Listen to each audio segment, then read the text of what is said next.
Families mourn and call for justice after a plane is shot down over Ukraine, killing all 283 passengers and 15 crew on board. The terrifying incident is sparking concern from passengers, but straight talk from some members of Congress. There are enough things to be fearful of in this world without starting to think, if I get on this plane, is it going to be shot down? It isn't. I mean, it's so unusual. Ohio Senator Sherrod Brown says he doesn't think the Malaysia Airlines attack should change the way Americans feel about air travel or how our nation patrols the skies. We are told time and time again, and the numbers bear it out, that air travel is still the most safe and effective manner of travel anywhere in the world. We are also told that terrorists of every manner still seek ways to bring down those airliners to make their radical point and kill as many people as possible. Add to that places around the globe where one may never know which wingnut member of a military has a plane at 30,000 feet in his or her scope with no clue as to what it is or who is on board. We really need to ask not only if the skies are truly safe, but what's being done to ensure we are not the next victims. Let's welcome to MidPoint the author of Unsecure Skies and a former U.S. Federal Air Marshal. Clay Biles joins us. Clay, thanks so much for being here today. Thanks for having me. Clay, with everything that's involved here and some of the things that I just mentioned, in your opinion, what is the blind spot that we have right now in protecting passengers and protecting passenger planes? Well, I think as far as the Federal Air Marshal Service goes, I think there's still a leaning towards the 9/11 style hijacking attack, where an aircraft is going to be used as a weapon of mass destruction. There's not a lot of proactive thinking in the Federal Air Marshal Service now, and I think that really needs to change, or we're going to get into the same problem we saw on September 11th. What do you mean by not a lot of thinking? Because it would lead people to believe right away that they're not learning from their mistakes, and it would maybe even make some people question if we have really intelligent folks sitting there making these decisions. Sure. Well, after 9/11, there was a mass movement of retirees from the Secret Service that came in and took over the service. They had little to no aviation security experience, so that's what you have running the organization now. And it's still really, as far as training and positioning go of air marshals now, it's still based on 9/11 tactics. So it's really watch the cockpit door, protect that aircraft from being taken over. But from what I've seen, and I think what everybody's seeing now, is really a movement towards potential bombings. All right, now let me go back to that again, what I asked at the front here, because what you've just given us is a little more information here with regard to that blind spot here. If we're still looking at those things that went on around 9/11, when you talk about bombs and such like that, are we not checking bags properly? Are we not watching individuals properly? Because there still seems to be a little myopic view here, maybe, of something we're missing. Sure. Well, no matter how active you are or good at trying to detect bombs or other dangerous items from coming on board at security checkpoints, you're not going to get them all. And we've seen time and time again where people have breached security, have snuck onto aircraft and flew different places only to be discovered later. And the TSA administrator will turn around and say, well, the airport is secure, they pass all their security inspections, and that's just not the case. So I think the blind spot really is, I believe, concentrating too much on using machines instead of training people correctly. There's a little too much emphasis on using machinery and not really giving our personnel the training they really need. Well, you bring up that point. You're talking about machinery right now, and I'm going to guess you're talking a lot about what is used when passengers get on planes, certainly the different kind of scanning devices. So I guess I'm going to ask a question which just maybe shows I don't know much of what goes on, but I know a lot of people will ask this. How much does it take to really train somebody to be a TSA agent, an air marshal, somebody to stand there and to look for certain things? Because again, we talk from the general public, they don't seem to think it's that difficult to actually have people trained properly to know what they're doing. Well, at the level they're being trained now, it's not very difficult, and I think that's the problem.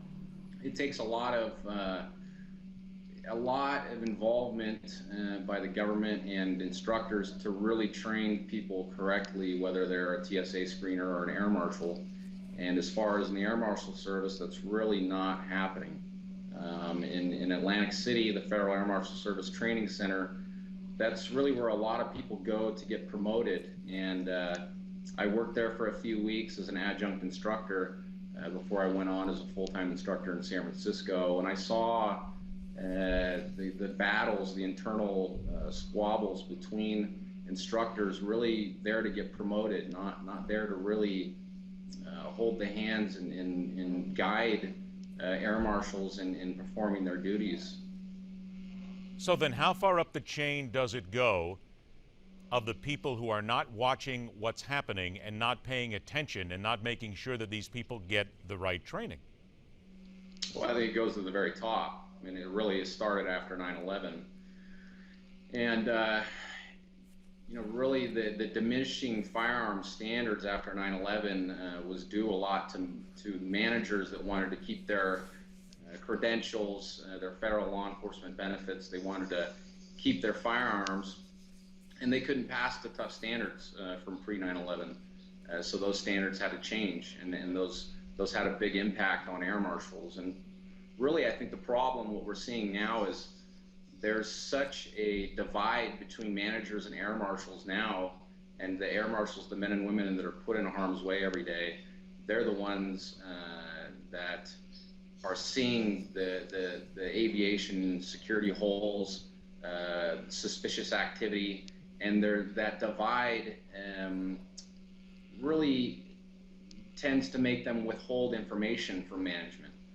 There's been times in the past where suspicious activity has been brought to management attention, and they've been called amateurs or rogues, loose cannons, and they're kind of targeted in that respect. So the flyers have seen this enough time and time again that they've really lost hope that there will be any positive change in the Air Marshal Service. Now, as we're talking about the services here and we're talking about the security on the ground, the Transportation Security Administration, their security fees doubled in July. It used to be $2.50 for each flight.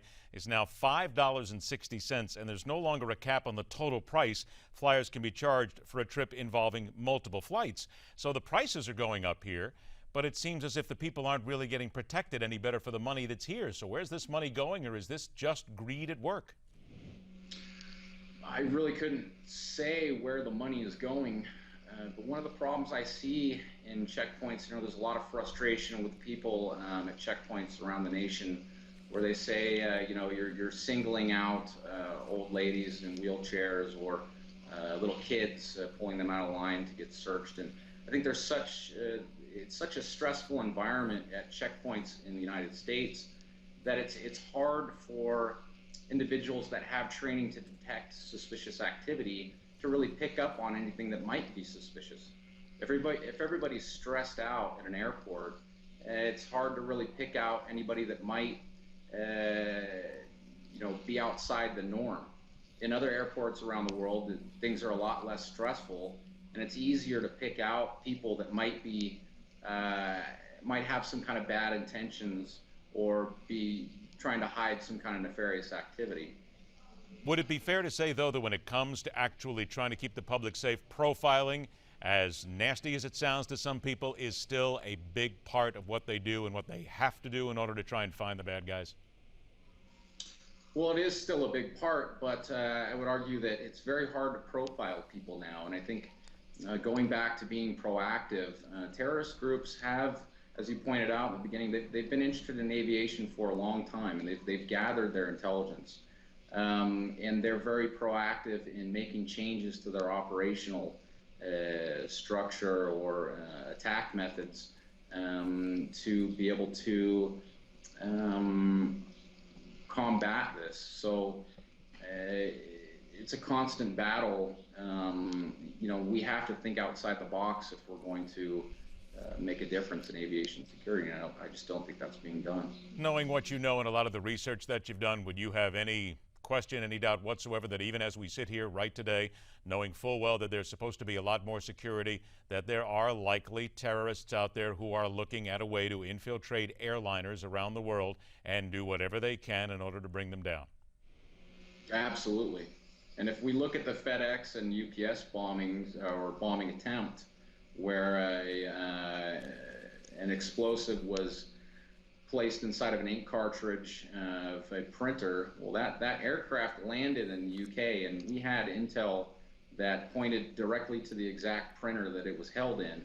And you had Scotland Yard personnel, you had bomb-sniffing dogs. They tore that printer out of the plane and still could not find that explosive.